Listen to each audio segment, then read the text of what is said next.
This has been an amazing day. And again, a huge big thank you to our speakers. At last year's conference, my closing talk took 1 hour and 45 minutes. I'm not joking. I wrote this one to be half an hour long, and I've just been out the back ripping half of it out. So let's see how we go with the slides. But we do need to acknowledge what the past 12 months have been like. I'm going to put this. And these, last year, when we stood up here, these are the slides that I used, the exact slides. At that time, we were facing ongoing discussions about the Religious Discrimination Bill, the Sex Discrimination Act and all its impact on faith-based schools, a productivity review into philanthropy, Australian Human Rights Commission Costs Protection Bill, potential human rights charter, misinformation, disinformation bill, various religious vilification laws, and then of course in the States we had conversion therapy practices, equality bill, anti-discrimination in both New South Wales and Queensland, and Tasmania, and in South Australia we've got conversion therapy conversations, as in Western Australia, and other legislation, and just kept going on and on. And then there were the elections. New South Wales, Tasmania and NT had already happened, and we were preparing for Queensland, ACT, WA and the federal election. That could have been called at any time at that point. So what has happened in the past 12 months since that conference? Well, due to resource restrictions, we didn't do WA or ACT elections. Tasmania, however, we ran forums in all 5 of their electorates, which also matched the 5 federal electorates. That set us up well for the federal election. In Queensland, we had forums all across the state, which set us up really well for the federal election, but also was very timely because Queensland had just had their anti-discrimination legislation, which we defeated, and they brought up their Respect at Work bill, which did pass, and in that we had the opposition making quiet commitments about the Respect at Work bill. The forums also allowed us to follow up on all sorts of other issues, such as faith-based schools and public school scripture in particular. In WA, we started with very few church connections, but we still managed to build those relationships, and we had a number of candidate forums in key places around Perth and up and down the coast, and many of these were held in Christian schools in partnership with Christian Schools Australia, and that proved to be an excellent model that we have continued building on with Christian Schools Australia, with Australian Christian schools and Anglican schools, as we've followed this model of churches and schools working together. Now, the federal election. Everybody expected the election to be April 12. The Prime Minister expected the election to be April 12. And leading up to that, we had 70 churches, almost half the electorates in Australia, who had said, we want to run a candidate forum, and they'd all picked a date in late March. Now, of course, a cyclone turned right at the wrong time and hit large hunks of New South Wales and Queensland. And that delayed the election announcement. And then it became a guessing game. We know it's going to be somewhere in May, but when is it going to be? And it was very difficult because churches could not lock in a date because they wouldn't have, if you locked in, say, 13 May, what could have happened the week before already? And candidates and MPs just refused to accept invitations until the election was announced. But of course, an election is only going to be announced with 5 weeks' notice. And then, of course, the election is announced on March 28 and called for May 3, which was the worst timing for churches and church-based forums. This was my schedule. The first 3 weeks, I obviously couldn't have anything the first week because it had just been announced. The next couple of weeks were the lead up to Easter, and churches were going to do nothing.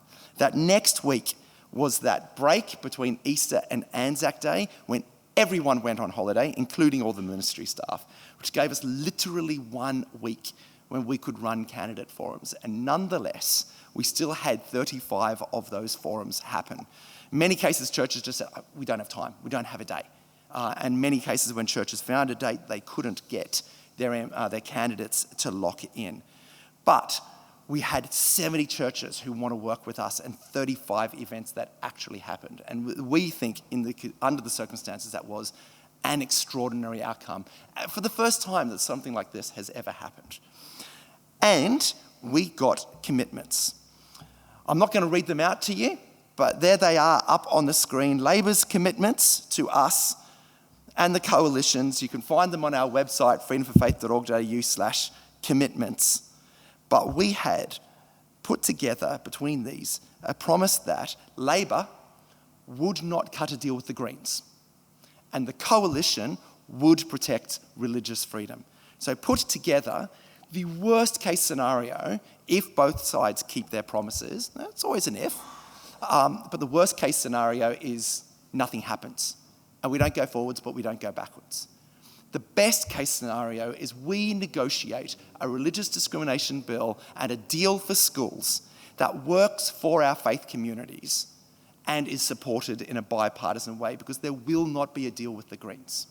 So we actually have a genuine hope, and maybe a slim one, but a genuine hope that we can move forward with this in these terms. And that is because churches across Australia mobilised, got involved, and as you just heard Hugh and Julian speaking, elections matter, and being able to demonstrate our numbers matter.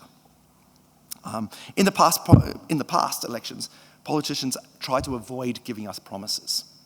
Now they've given us promises. And so, okay, they may break their promises, and we've all seen that happen. But now that's a broken promise, and that's a very different political entity than not giving a promise and then not doing what we want.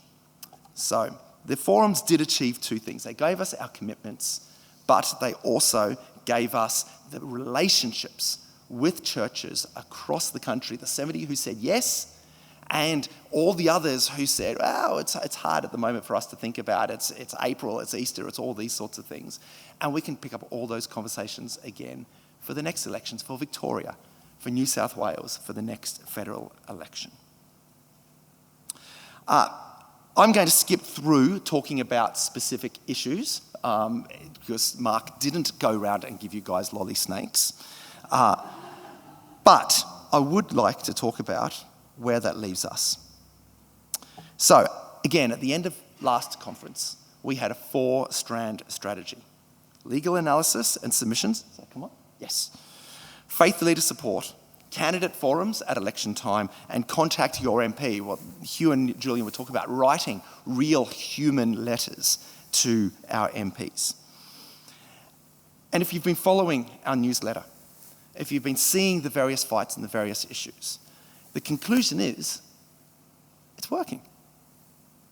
It's certainly not perfect, and we don't win every fight, but we are winning more than we used to. We're still, as Hugh and Julian said, we're still one of many voices. And it's a democracy, and legislation is often a game of creating a compromise that nobody's happy with. But where previously the voice of religious freedom was completely ignored in these conversations, now it's one of the balancing factors. Now we're a voice that is being heard, and we are gaining ground. The great story is, of course, Victoria's conversion therapy legislation. That's not the great story, which was disastrous, which was then followed by New South Wales legislation, which at best is called a mixed result. But then it's followed by South Australia's, which they took the New South Wales model, ignored Victoria, and they improved the New South Wales model and got rid of many of the ambiguities. We are seeing a trend towards religious freedom, not away from it. And this is genuinely exciting and amazing outcome. So, what does this all mean? A year ago, we put forward a 4-strand strategy. Now, we're going to move forward with it. And we're going to move forward with it, as I've lost where I am in my script. Where are we? This is actually a tricky thing to work with.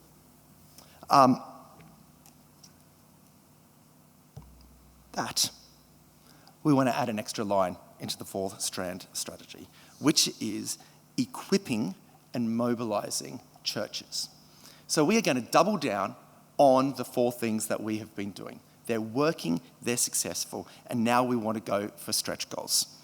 And that conversation, which went completely unprompted, exactly where I was hoping it would go with those two, is the start of a new movement, a new plan in Freedom for Faith to help churches do those things that we have just heard the politicians want us to do.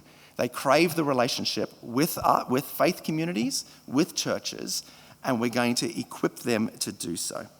And this started when, just after the federal election, I sent an email to ministers of all the churches that we'd engaged with. And I just said, okay, election's over. Why don't you go send an email to whoever's just won and say, congratulations. If you've not met them before, introduce yourself. Just send them a congratulatory email. Large numbers of ministers wrote back and said, I've already done that. But I was surprised by just how many wrote back saying, I hadn't thought of that. That's a great idea. I've just done it. But I shouldn't have been surprised because ministers have got a job to do. They're running their church, and it's not their job to keep an eye on the politics and how politics is supposed to work. But as we've heard, they are one of the most important voices. The local MP, the backbencher who goes into caucus and argues the case, who convinces their peers, and the local church speaking to them is the most valuable political pathway. So we want to equip them.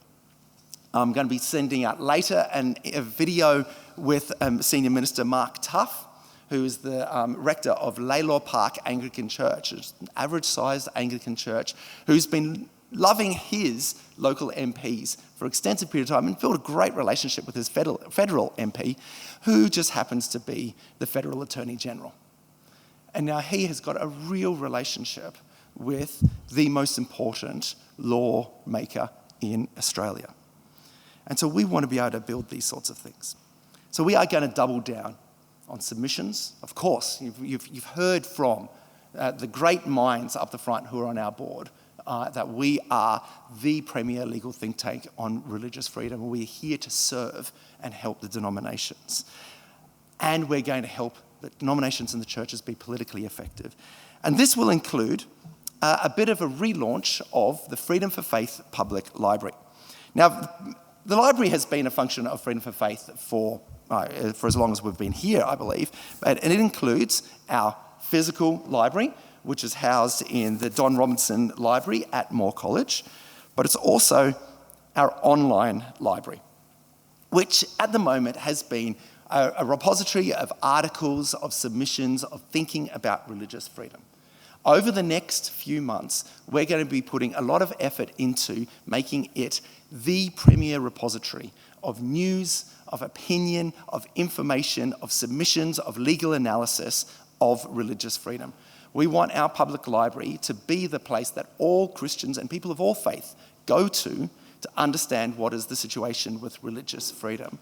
And we especially want our church leaders to be going there to see the sorts of resources like the video that's going to come out of the interview we had just before, so that they can start thinking, oh, this is what it looks like to have a good relationship with my MP, not just for the good of religious freedom, but for the good of all sorts of issues that faith-based faiths, that churches, that Christians care about and want to advocate for.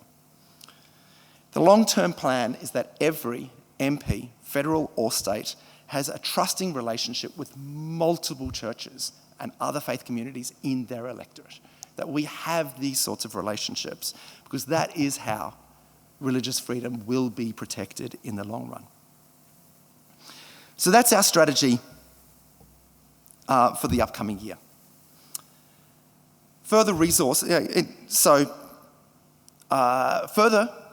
approaches that work, and expanding our content and our resources to support churches across Australia to have a real relationship with their MP. But this does take resources. So we are going to have to continue and expand our fundraising. And we do rely on and thank you for your support and for the support of so many people who have, and the partnership of our affiliate denominations who support us, and that is the Sydney Anglican Diocese, the Presbyterian Church of Australia, Baptist Church of Australia, Australian Baptist Ministries, Seventh-day Adventist Church of Australia, and the Australian Christian Churches. And we're very grateful for their support and for our grassroots support. But in the meantime, please keep praying for us. Thank you for your partnership, and thank you for coming today, in person and online. It's so encouraging to me and to all of us to see how many of you are engaged in this mission.